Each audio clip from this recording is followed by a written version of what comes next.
Today, it's Edwin's Monday evening property rant.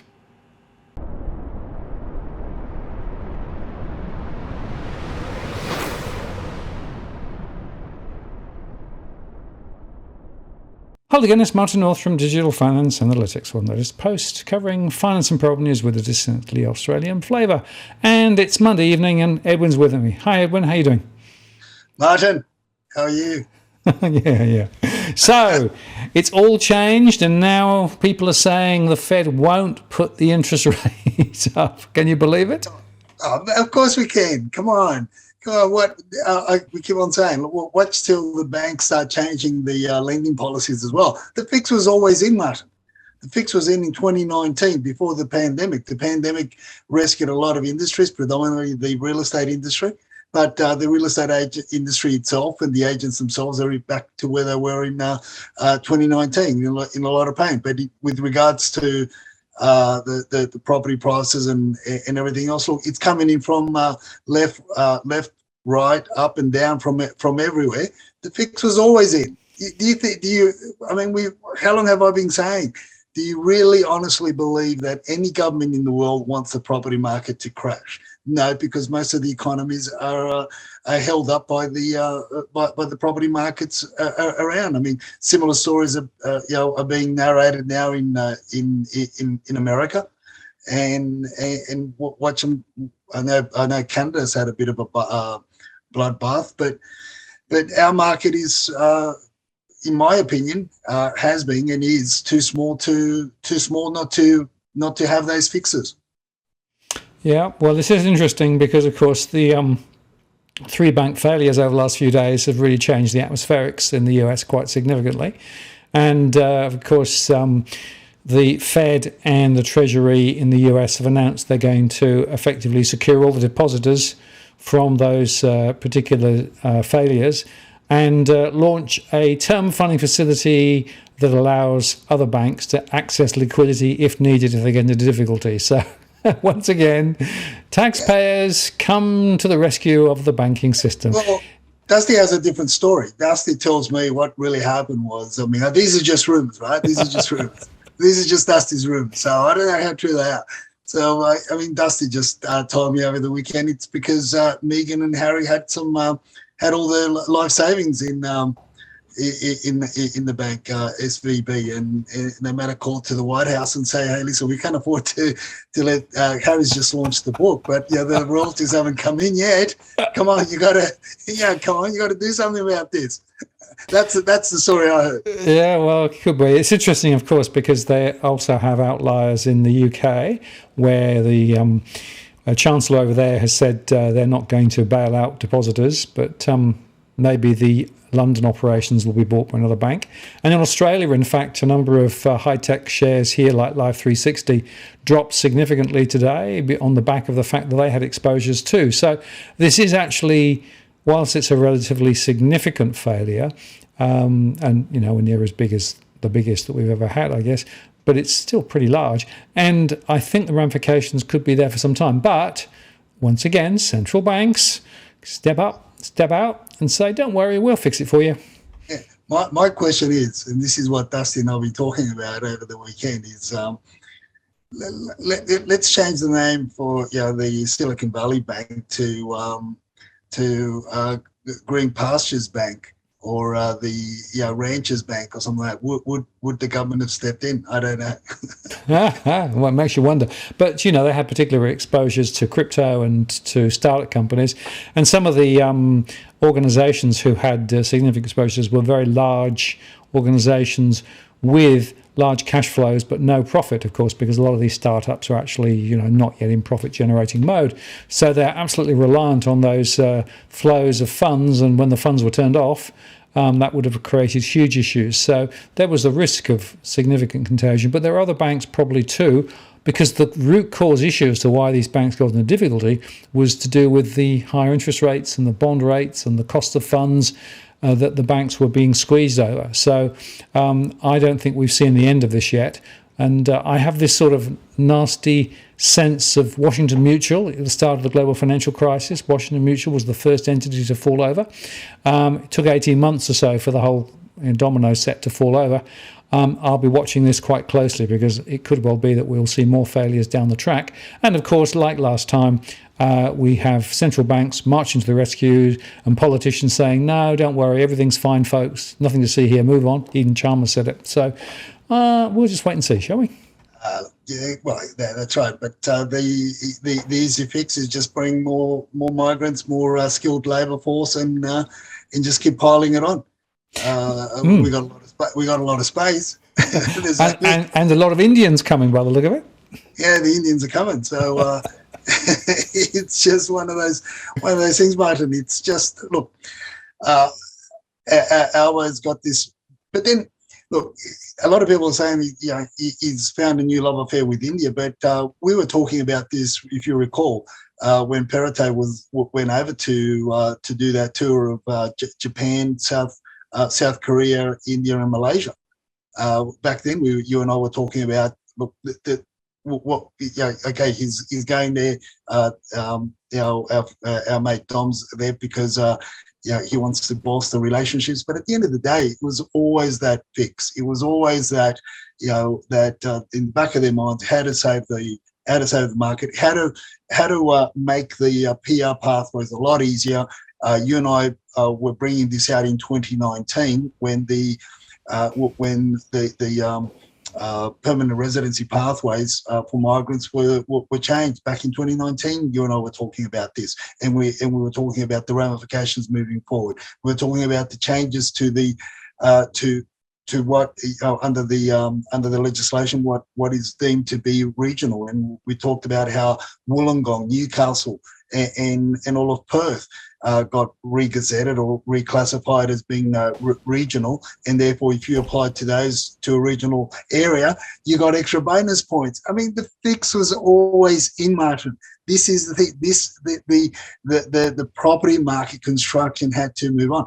The unfortunate thing right now is what's been playing out is the challenges that the construction industry is facing right now because of the changes to the to the building standards, to the new NCC, and soon to come BASICs, changes to BASICs, and the ramifications around there. And given the fact that there's been about, over the last 12 months or so, there's been about something like 1,200 construction companies go under, and more will continue to go under because of what we saw with supply chain issues, with issues around the getting the workers and the like. So we've there has to something has to come of it. But meantime, and again, you and I've said this for how long, we are going to see tent cities. We're going to see caravan cities pop up before any of this shit can truly be fixed. Absolutely, yeah. There is no real fix. It's all keeping the ball in the air just slightly further and knocking it down the road. But I have to say, I rather love this particular one. That the old room letting scam. Opportunity. Yeah. Well, then there's a new one. Now. Look. By the way, this is stuff that Dusty. These are conversations that Dusty's been overhearing, because she's got a front seat there at Parliament House. So the new one there is the more hotbedding for good old Albo, I guess, and for all the politicians. Look, it's interesting that as much as I joke around, but you start looking at the demographics of the type of people that are going to be coming. These are families that will be coming with money, not a lot of money, but it's going to take them anywhere between 1 to 2 years to save up a good deposit in order to move in. But in the meantime, look at the rental squeeze, and it's a type of demographic that will live will share a house, will share a rent, and this is where as much as a lot of people talk about, there's a rental ceiling, that bullshit. There is no real rental ceiling in Sydney anymore, because it's open slather whilst the regulators aren't out there policing, and whilst New South Wales, particularly Sydney, does not have a minimum standard housing policy in place and in check. I'm not just talking about in place, but also in check, meaning unless fair trading is really funded to go out and police all these rentals, nothing's really going to change much. But then where do you put all these people? This is the question that always we come back to. Where do you place them? I say, if you've got access to caravans or you've got a bit of cash under your mattress, go and buy some caravans, park them in the backyard, because they're going to be very, very valuable in 3 to 6 months' time. Absolutely. Well, we have too many people, not enough places, and the affordability is crazy. I was looking at my surveys again today, and I'm seeing a lot of people in the renting sector who are being forced to pay up just to stay put. And it's a simple equation. You either pay up or you quit. And there's nothing to stop them actually being forced out at the moment. And there might be some changes later in the legislation, but it's pretty bad at the moment. So a lot of people are saying, I've got no choice because I know I can't get anywhere else. And so I'm just having to pay through the nose. And that's putting a lot of extra pressure on a lot of households too. Yeah, you've got households that, again, for how long have we been talking about the fact that there's a lot of households out there that are not only doing with one less meal a week, they're doing with one less meal a day, and they've been cutting back on food with substances and of nutritional value, to the extended family, to the rest of the kids, in order to pay the rent, in order to pay the exorbitant prices that are now coming in by way of energy bills, and we're going to see a lot more of that. So and then look, I admire the likes of the CEO of Yellow Brick Road, the Mark Borises and the like, but I admire what they've done over time. But for them to go out and start saying, "Oh, just all up," and and where the hell do they go? I almost spoke French then, but where the hell do they go, Martin? Where the F do they go? I mean, do they go and put a tent up in his backyard? There's nowhere to go. There's nowhere to go in terms of the Sydney region. Yes, further afield, I've noted the changes that I've seen in the regional areas where rents have actually come down because people they can't find work. Small businesses are closing down. You've been talking about the banking, the banking sector, how they've been closing the branches. You close the branches down in these regional towns, and you've choked the small business community. You've taken the lifeblood, the lifeline away. And where do people go? Where do the young people go to get a job? Where do the young people go to that are trying to make add to the pool of funds to have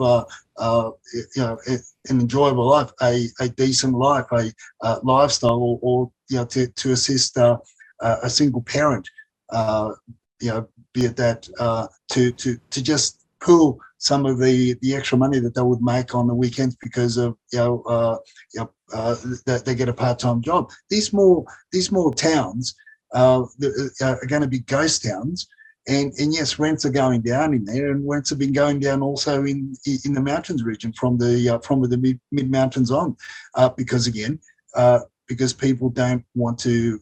There's that push for businesses for the workers to move back to the offices.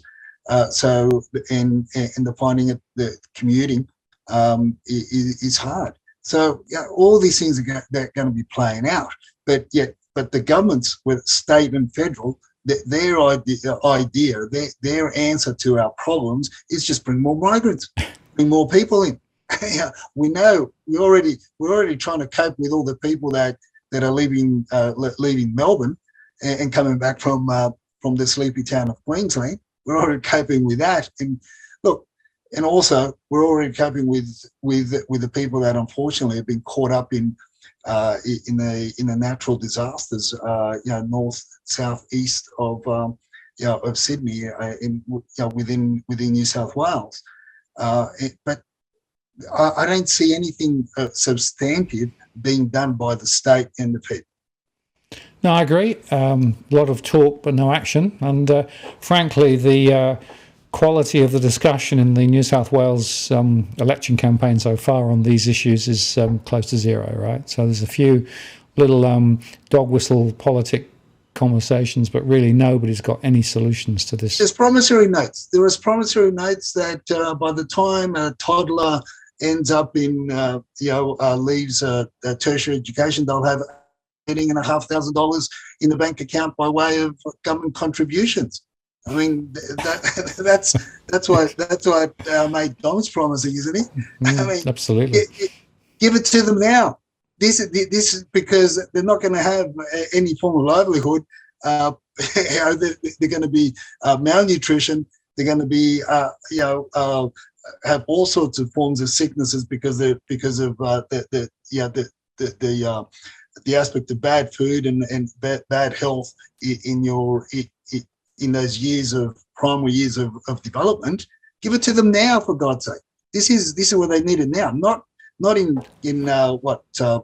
the time they get to leave tertiary education, by the time they're 21. Yeah, no. In 18,000. And look, let's move forward to that date, right? I'm sure we're going to get some sort of government policy coming in that's going to be taxed at 50% anyway. So. Oh, I'm sure they'll find a way.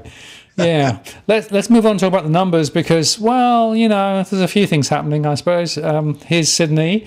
This is the 6th of March, 16,737, and we roll forward a week to the 13th of March and 17,039. So a small rise. Not a lot to make a significant impact, and not a lot given the fact that if there is a pause, or if we're only going to be moving forward incrementally by way of rate rises, I mean, look, we don't know. But you've mentioned on the previous shows that there was a time where people were talking about a pause, a potential pivot at the end of 2023.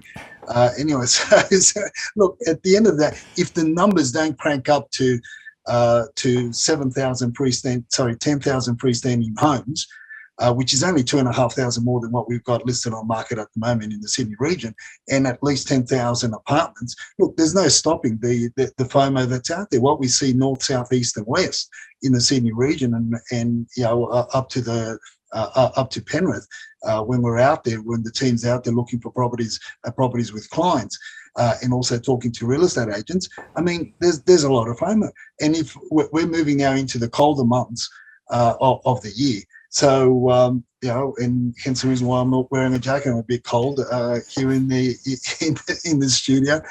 Dusty and Evan never abandoned me. They're over the other side, cuddled up, and things are going to get cold, and things are going to get miserably cold and bleak for the real estate industry if we don't see a lot of numbers come on market in order for transactions to proceed. Again, we go back to the discussions that we've been having in the chats that we've been having off air as well.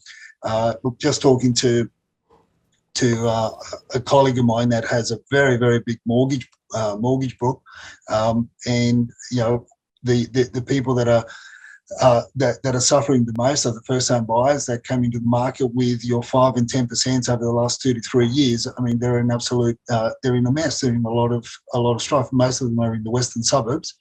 But as I said to her earlier this afternoon, I said, "But Kim, where do they go? Where do they go if they're forced to sell? If they're going to sell? I mean, the mortgage stress is one thing, delinquency is another, and then mortgage in possession. We know that there's a big lag in between. But in the meantime, even if they do want to sell, they've got nowhere to go, Martin. There is just absolutely nowhere to go." And she says, "Well, they've got to go regional." Who's going to pull up stumps? Even if they bought a property in Marsland Park or Leppington or out at Whoop Whoop, and what, you're going to pull up stumps and then what, move where? Beyond Lithgow or beyond Goulburn? Where do you go in order to house your small family? No, it's a big problem. And as you say, if you go too far out, then you just create a whole bunch of other issues. Melbourne is interesting. Well, marginally. Of course, they had the long weekend this weekend, but on the 13th, 26,609. And if we compare that with the previous week, 26,048. So, a little move, but really not a lot. Well, but look, when you look at that, you've got 600 properties almost come on. And they've been coming on a regular basis, whereas Sydney's only been going even at less than half the pace. But I said it that we could potentially see Melbourne hit the 30,000 mark. Well into a winter, and it's going to be how many listings are going to be on market come spring. Whereas I'm still of the opinion that we're going to get another retreat in listings, and we could go down to 2021 figures for Sydney because of the rental squeeze. Because people are going to wake up, homes, regardless of how much pain they're in, regardless of how much pressure the banks are in. Look, and I say this anecdotally. Talking to this mortgage broker and other people that I've been talking to as well in the legal fraternity, look, a lot of people are looking for ways to really stave off the banks taking possession. So at the moment, it's still a voluntary process. Yes, they are being pressured by the banks. Yes, they are having, but because they've got nowhere to go, and it's a huge change. It's a huge culture shock to the kids to move them. We're not talking about moving. We're not talking about moving from Castle Hill to Winston Hills, or from Castle Hill to let's say Kings Landing. We're not talking about a move that we had to do. The culture shock that was for us when my parents split up and we had to move from Gladesville to Busby. I mean, that was a shock. We're not even talking about those sort of moves. We're talking about moves outside of the Sydney metropolitan area for if you want to live the same type of lifestyle by paying the same amount of outlay that you may have. But it's going to be a huge culture shock. But so what we're talking about in the discussions that we'd be having of late is how people are going to look at ways. And lawyers are gearing up to assist people to look at ways to basically take the banks on and hold them at bay. And my suggestion to her was, look, given the fact that the fix is in, I can't discard the fact that the banks were going to just change their policy and stretch the loan the year like you and I have been talking about. Give them reprieve. It's almost like going to be a pseudo government, the stay on mortgage repayments like we had during the pandemic and the lockdowns and so forth. Something similar to that, but to the point where they're whether it be 50% what they pay now, or whether it be 75%, but there's going to be some sort of give and take, because even the banks can't afford to. For the market to drop any more than it already has. But we're already seeing places in Sydney where it's defying gravity. And some of the areas that we've been looking into with clients, where we could honestly say we're back to 21, very close to 2021 prices, where the panic was on, where the FOMO was well and truly on, where we got listings on market below 5,000 for freestanding homes. Now, if the freeze comes in, like back in 2020, I dare say that the panic's even going to be a lot worse this time around, because of all the people that have been waiting on the sidelines. There's a lot, in my opinion, there's hell of a lot more demand for property now than there was back in 2021 and 2022. That's just my on the ground call, and I'm not saying that it's for across the board in Sydney. But I can see certain suburbs, and there are other suburbs that are acting totally different. 2 weeks ago, there was 14 properties on market, and today there's 36 properties on market. Yeah, well, it goes back to what we see saying. You've got to look locally, because you can't define the whole of Sydney as one trend. There's lots of different trends there. Brisbane, of course, is also interesting insofar that, on the 13th we had 4743. Which is a drop compared with the 6th when it was 4770. So interesting there that Brisbane is looking as though it's shrinking slightly. Yeah, it's look again. It's what they do up there when they finally wake up, who knows? It's just one of those, What do you say? have they had the cup of coffee before? Have the agents had the cup of coffee before I took a screenshot of the numbers? I don't know. It's steady as she goes. I don't see much changes there. The ones that have been of interest that you and I've been keeping a note on for about 6 or a bit more now, 6 months or so, have been the comparing the Melbourne numbers to see how the Melbourne market is reacting or coping with all this to the Sydney market, and also given the fact that the Melbourne market has double the amount of freestanding homes on market than Sydney. But again, it all goes back to the demographics, and all goes back to breaking those rental ceilings. That it's easier to break those rental ceilings here in Sydney than it is in Melbourne, because Melbourne in the housing subdivisions and that it's more your traditional renters anyway. So your traditional rental market where the rentals there are really capped, and this is where the investors are being choked and are suffering because of the rate rises, and they're going to suffer a lot more. Hence the reason why I'm calling that we will see the properties on market for sale in the Melbourne in the Melbourne region will go beyond 30,000. I mean, we're almost seeing close to 1,000 a week. From when listings come on, which is pretty much the second week of February. Absolutely. Well, yeah, we shall watch with interest, and we might just quickly touch on the auctions. So we've got open for inspections. Well, last week, of course, Victoria was down because of the long weekend, so they've got a bit of make-up this week. But it's not really flash, is it? No, it's not. But there's a little bit of confidence. I mean, it's not. Sydney's picked up a bit as well, because we were in the 600, in the mid 600s last week for Sydney in terms of sale by under quoting. But in terms of open for inspections, by Saturday we got to 20,000, just a little bit above 20,000 homes open for inspection in New South Wales. Victoria got to about 18,000. This week is going to be very interesting to see how many open for inspections we see in Victoria, because last week, although it was a long weekend, the Labor Day long weekend there in Melbourne, I soon found out.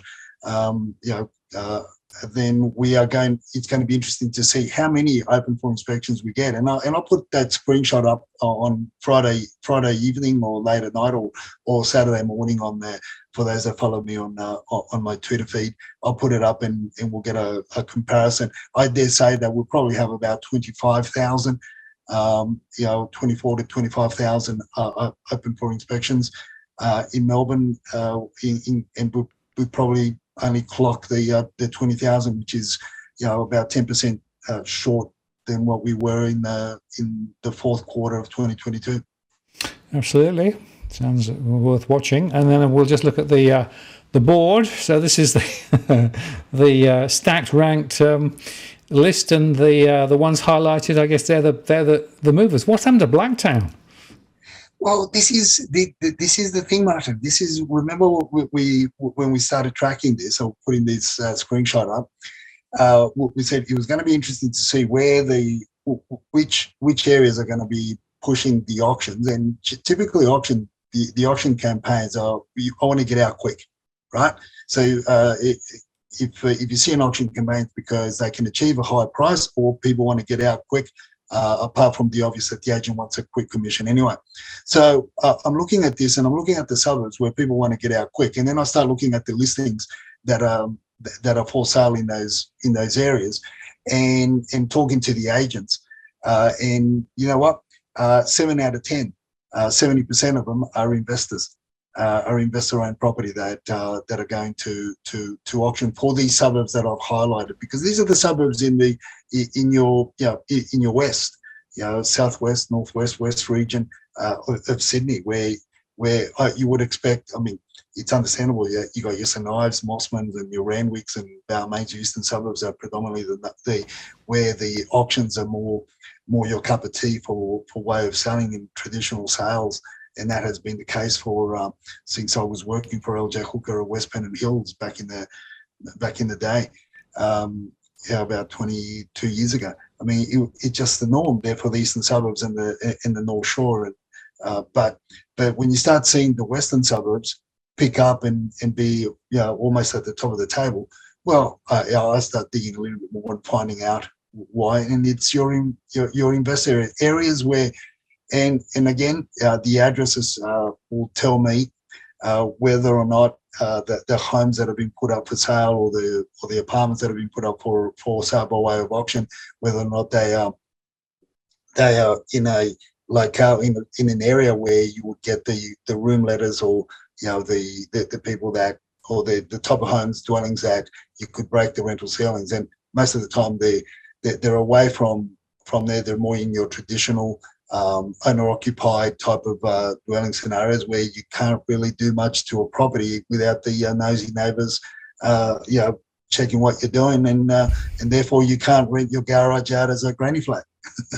Absolutely. Well, I certainly continue to see in my surveys the property investor sect definitely getting more and more spooked, and we've talked before about the extra legislation that's coming in, which means that effectively investors have to spend more money trying to get the property lettable again. And those obligations are putting huge pressure on households at the time when interest rates are rising.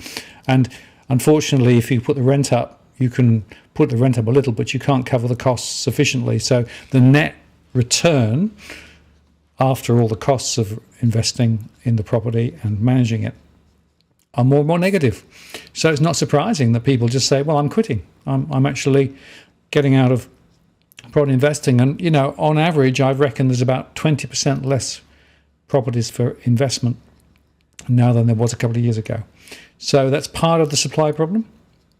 Helps to explain some of the issues with regards to the rent rises, but also why we have more investors listing, trying to get out.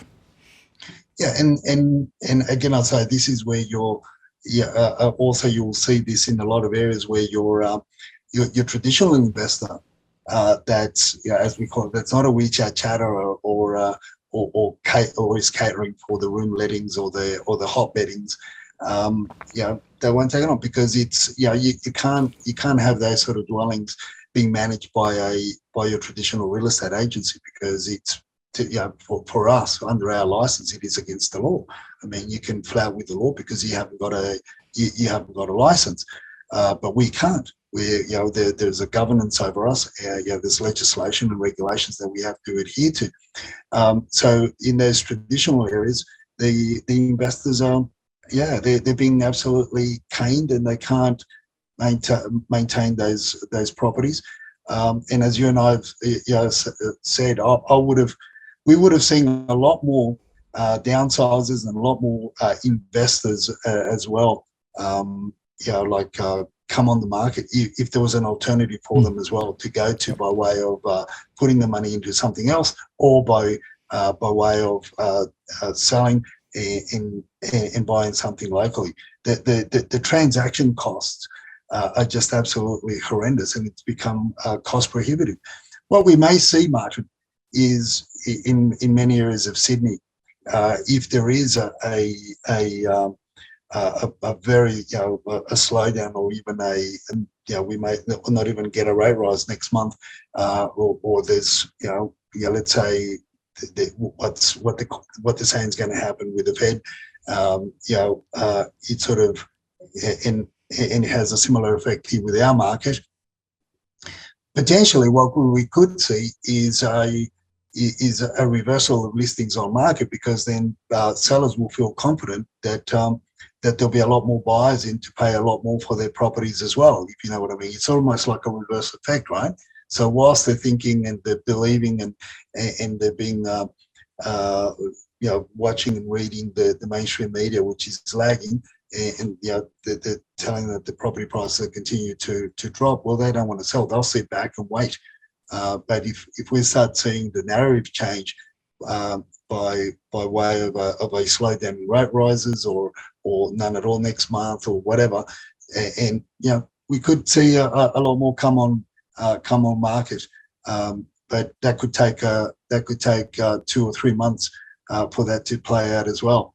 But we're going into that seasonal time where your traditional sellers will sit back and opt not to put the properties on the market, because it's, for decades it's been really not a unless you're really, really desperately wanting to sell, you don't really sell in winter. You wait until spring and everything's growing and bouncy again.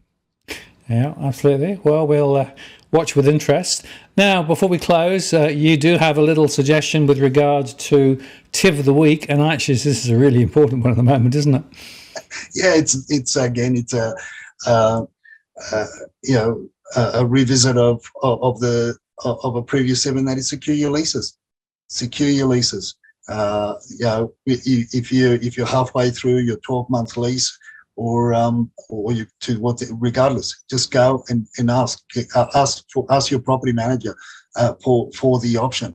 Make the inquiries if you're going to go into a new lease and you have secured a property. Just just ask the question. Would the landlord accept an 18-month lease or a 2-year lease? I mean, it's something that people really have to consider. And again, it goes back to this whole thing that just because the property manager says it's going to be a 6-month or a 12-month, that's the expected. It's not. You can get a 3-year lease without the intervention of a seeking special leave of NCAT.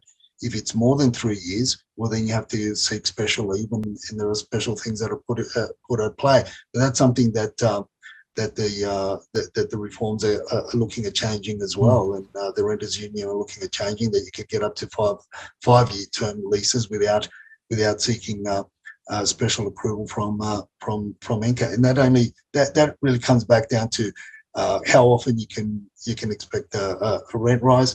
Look, if you believe you're a AAA tenant and you get along with your property manager and you get along with, and your property manager telling you that the landlord's super happy with you, even if not, ask for that extra 6 months, ask for that extra 12 months to be put in an agreement, because it is a lot easier if you have to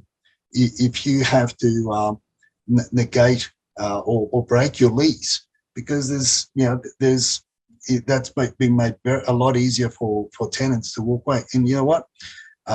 It's easier to walk away from that than to be kicked out and having to look and paying double the amount of money that you're paying, that you're currently paying, because you have to not only get something that's not as close as what you have, and not anywhere near where you are, further away, and you're paying upwards of 20% more for something, and you're placing yourself further away from where you really want to be and where your children want to be as well.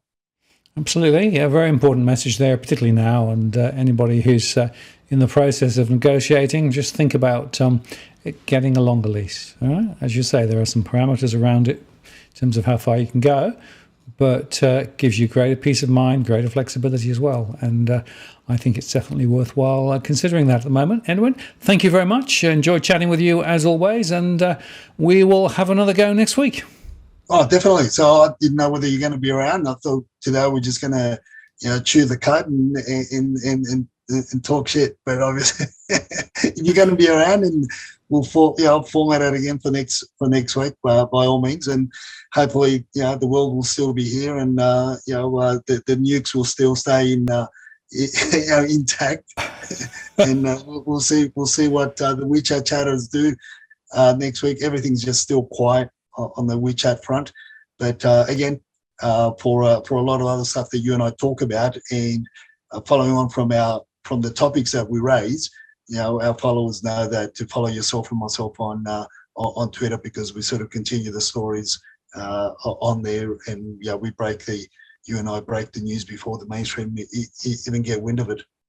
Absolutely, Edwin. Well, we'll try and give it another go next week. And I'm sort of the studio is shrinking by the day. Less and less stuff remains, but at the moment I've still got the bare bones to be able to actually still record the odd show. So I'm going to be doing that for a few more days. But there will be a time when I'll have to turn everything off because within a couple of weeks I'll be out of here. So that's what we're shooting for. Anyway, we'll hopefully catch you next week, and thanks for the day. See ya. I'll see you then, Martin. Ciao. Bye.